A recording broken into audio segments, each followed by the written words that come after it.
make your day richer than it was before. Got some good times knocking upon your front door. What day is it? It's Wednesday today. Happy Wednesday, everyone. Welcome to Make Your Day Richer. I'm your host, Richard Wilmore.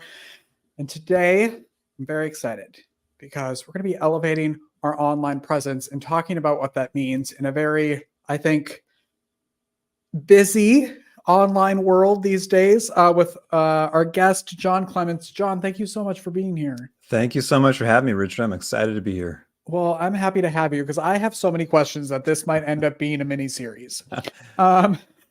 You've been an editor and a writer for how long now? I started my journey in 2021, so it's been about 3.5 years or so. Yeah. The perfect time when everybody... What did you do before that? I actually had a 15-year career in the corporate world before that, and the last 5, I hated it. I mean, I wanted to quit so bad, but unfortunately, fear was holding me back, and the fact that I have, a family and responsibilities. So thankfully, COVID came along. You might remember that. Yes. And fond memory. Yes, fond memories, lovely memories. But I guess, unfortunately and fortunately, I lost my job. So that gave me the chance to sit back and go, okay, I don't want to sit in a fabric covered box anymore. What else can I do? And so that's where I came across, proofreading, editing, writing, and I've just really kind of fallen in love with it.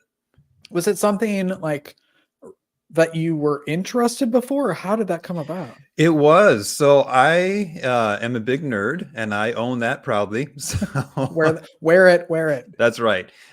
So I was the kid in English class that enjoyed Shakespeare. Everyone else is like, why do we have to cover that? And I was like, can we do this some more? I love this. And I was also the guy in college who just for fun would say, hey, you want me to proofread your paper? Sure, no problem. Wow. Let me have at it. So I've always had that passion, but it wasn't until the layoff and COVID where I thought maybe I could would people actually pay me money to do this? And it turns out people will pay me money to do it. So I just got started doing that on Upwork, and that kind of grew from there. And what kind of work do you do for people that after this who want to get interested in learning more about you and hiring you? What type of writing do you do? Yeah, so I focus mainly on the B2B, so business to business. So I work with a lot of, I actually work with a fair number of functional medicine doctors. So if you're in that whole area or niche, I'm an expert in that. I have other business clients, and basically I have an agency. We can kind of do anything, whether it's basic proofreading and editing, all the way up to I want to write some content, but I don't have the time or the expertise to do it, but I know kind of what I want to say. We can come in and help. So we kind of do, everything from email, newsletter, blog posts, all the way up to book. We can kind of cover the whole gamut. I feel like you came into this world in a time when everybody has some content out there, and I think it's great that people are able to be creative now and have outlets for that with all the different things. But it also, as a business owner, feels so saturated. And how do you make your voice be heard and be different than everybody else? Yeah, that's a great point. And I think there's a couple of things to consider with that. Number one, and this is kind of the big one, everyone is jumping on board the AI bandwagon. I was going to bring that up. Yeah. Yeah. So here's what I'll say. Stop using AI if you want to get results. Now, let me explain that, because I don't mean stop using AI. I mean, the more and more I look at blogs and things on the internet, the more just long form AI content I see. And the problem with long form AI content is it's derivative by nature, which means it's boring, it's vanilla, it never takes a stance on anything, it never tells a story. It gives the reader nothing to latch onto. It's like eating, plain vanilla yogurt. It's just bleh. So that's number one, is don't use AI for the things it's good at and meant to be. Don't just outsource your thinking to it. So that's a huge one. And does that mean, sorry, I have a question. Yeah. Does that mean use it as sort of like a starting point or inspiration, and not just type it in, copy, paste? Is that what you're saying? That is exactly what I'm saying. Yeah, it is great to get you from a blank page to something. It's great for brainstorming or helping you with an outline or maybe suggesting some titles you might consider. But it's not really even designed to do the whole thing for you, right? That's not what it's meant to do. Okay. What else should people? Yeah, I know you had a couple steps, so keep going with that. I just had that question about AI. So yeah, I think we were talking about like voice and how do you get your voice out there. So the other aspect that I can speak to just real quick is SEO. So Google is doing all kinds of things with their search engine right now, and it's freaking everyone out. And so I was thinking about it yesterday, and I thought, you know what? Here's the deal. I can't control anything Google does. I just can't. So why am I worried about it? What I can control is, do I have quality content? Because at the end of the day, like, quality content is where it's at. Like, that's the most important thing. That's why we all still read Shakespeare in English class, right? Because it's quality, it's stood the test of time. So the more you can do to bring about, a quality content in your writing, the better you're going to be, regardless of whatever SEO, AI, anything. In fact, I think it's going to become more important as we see more just, mediocre content. So I want to actually, if you don't mind, I'm going to give people 3 things you can do right now to increase the quality of your content. You can start like today. So let's say you're writing a blog post, but this could apply to a newsletter, maybe even a podcast. I don't know. I've not done those, but Let me take notes. yeah, take notes. Okay, I'm ready. So there's 3 things that you can do to increase basically the quality of your content. So the first one is your introduction needs to hook the reader. So whether, I don't know what the stats are kind of all over the board. Some people say you have milliseconds to attract someone's attention. Some people say 8 to 10 seconds. Regardless, you need to have something in that first line or 2 of your newsletter, post, email, social media post that hooks people. So that could be an interesting story. That could be a provocative statement. That could be a statistic that maybe people don't know. Something to kind of get that hook with the readers. Second, what you want to do is you want to make sure that your flow is logical. And if you're doing written content, you want to make sure you have headers that explain that flow to the reader. And the reason why is because only 16% of us actually read things word for word. The rest of us are skimming, we're scanning, right? We're just flicking through it on our phone. So those headers can kind of clue us all into, oh, this is what this article is about. This is how it can help me. This is how it answers my problem. And now I'll go back and engage with it. So number 1, good intros. Number 2, strong headers, strong flow. And then finally, number 3, especially in a business context, have a strong call to action in the last paragraph. So if you're a business writer and someone is reading your post or your newsletter, there's probably something you want them to do next. You need to tell them, because I have news for you. None of us know what your next step is. You have to tell us plainly in English. So make sure you have some call to action. Click here, schedule a meeting there, book a call here. And also make sure that's to a current product or service you sell. So you might have an old blog post from 5 years ago that directs people to something you don't even do anymore. You don't want to do that either. So again, 3 things you can do right now to increase the quality of your content: good intros, logical flow with headers, and a strong call to action. And those 3 steps alone will get you so far down the road.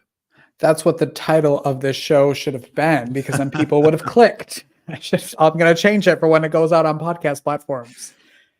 What about like length of posts? Like, I know, I get a lot of newsletters from friends, from businesses. Some are super short, some are long. You feel like you're scrolling for 6 days reading it. Like, do you have tips on that?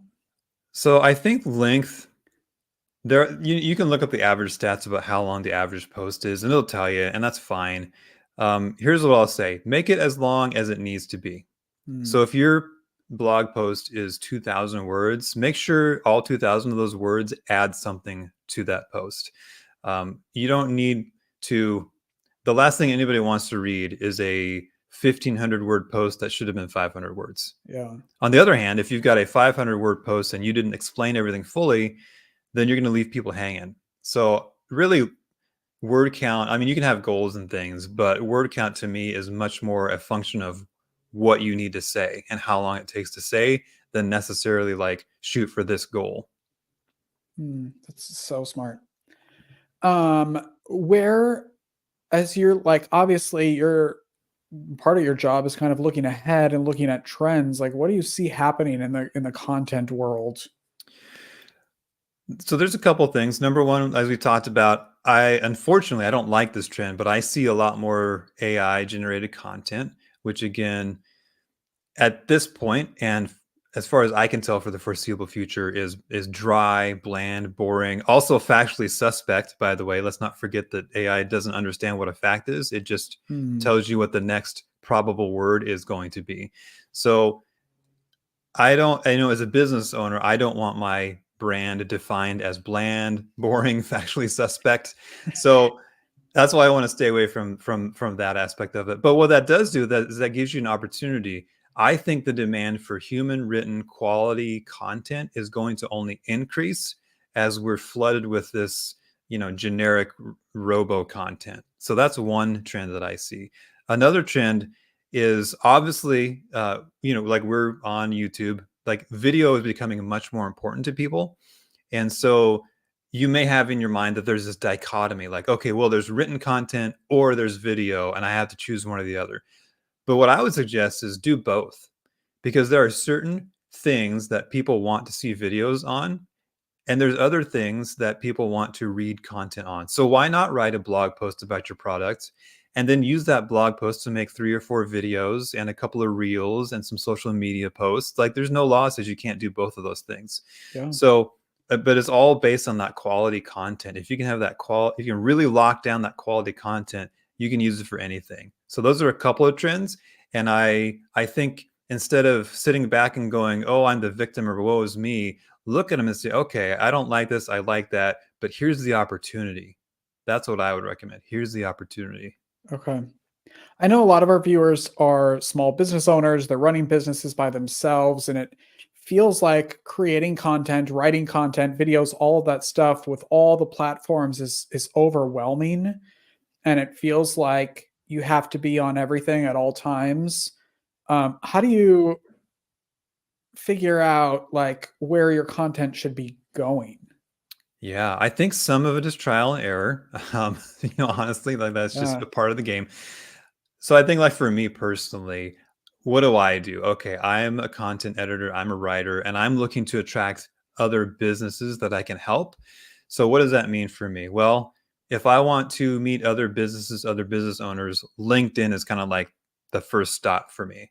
It's probably going to be more effective than Facebook or Twitter or whatever. So I'm going to focus what I'm doing on LinkedIn.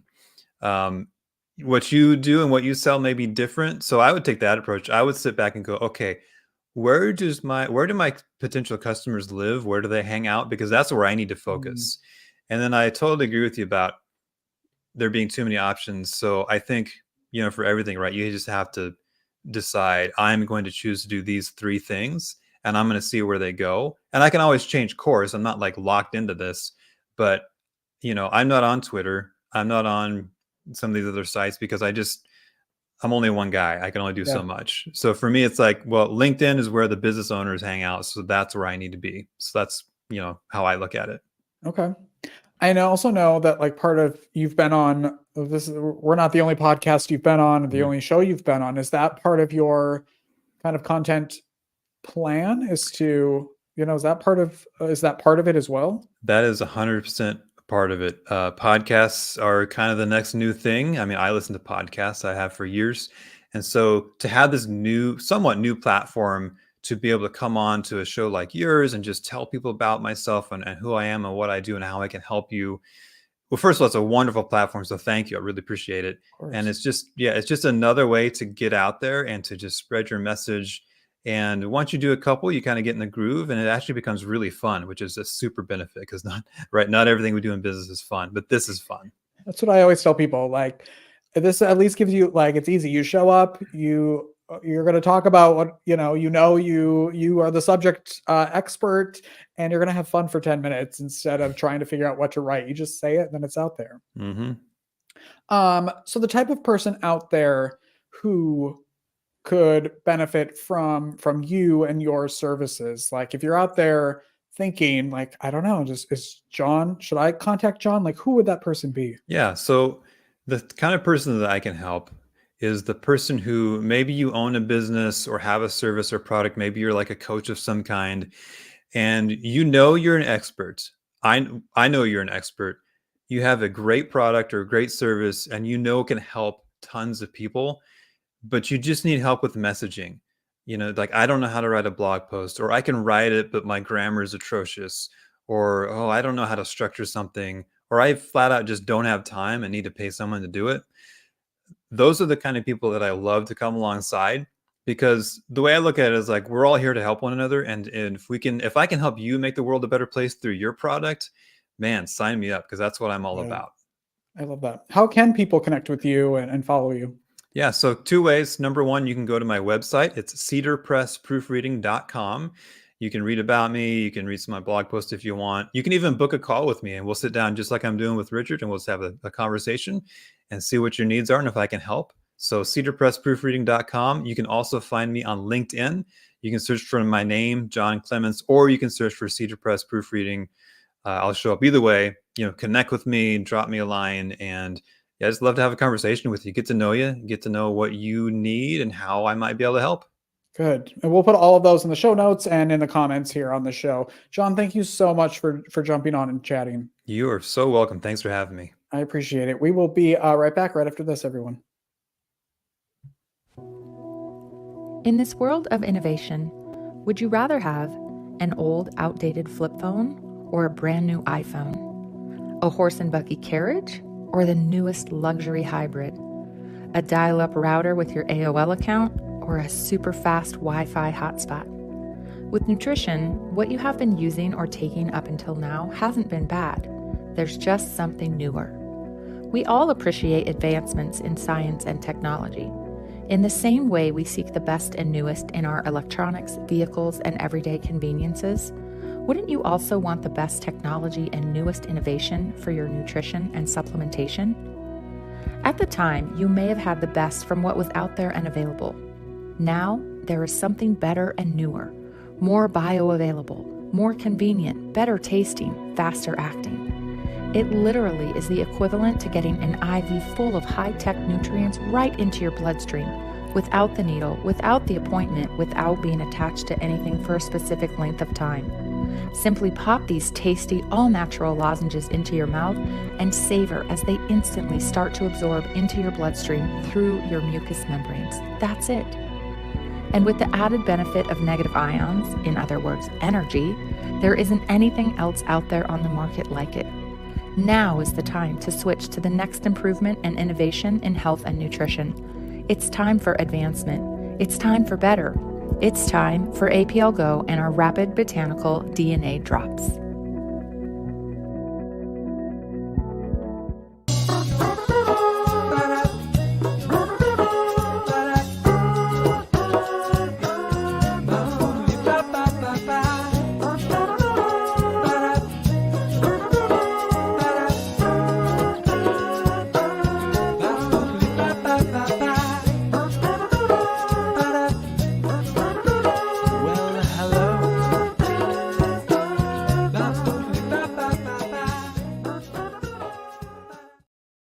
Such a pleasure having Jon here today. I'm so glad that he got to stop by and chat with us on tomorrow's show. We have Wendy Waters here in the studio, our first in-studio guest. So today we were elevating our online presence.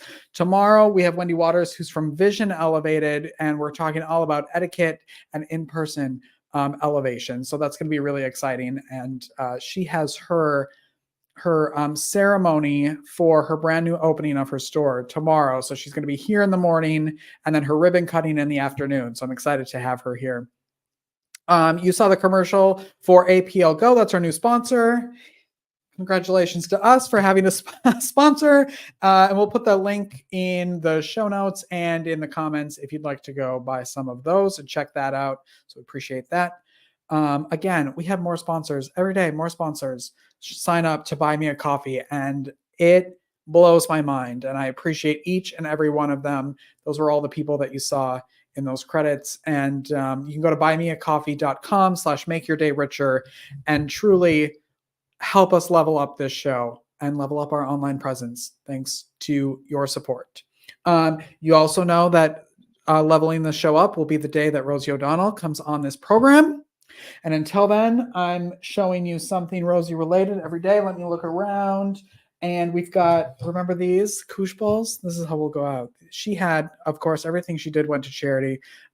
Special edition Rosie O'Donnell show fling shots. I've got a whole bunch of them. And that's how we'll go out today. And hopefully I won't break a camera. Thank you for watching. Thank you for listening wherever you're doing that. We're on all the podcast platforms and YouTube, and you can find our Facebook. And make sure you follow, like, listen, share, all the things, right? I don't know what else you do. Have a great day, everybody. Do good things out there, and we will see you tomorrow. I love you. Goodbye.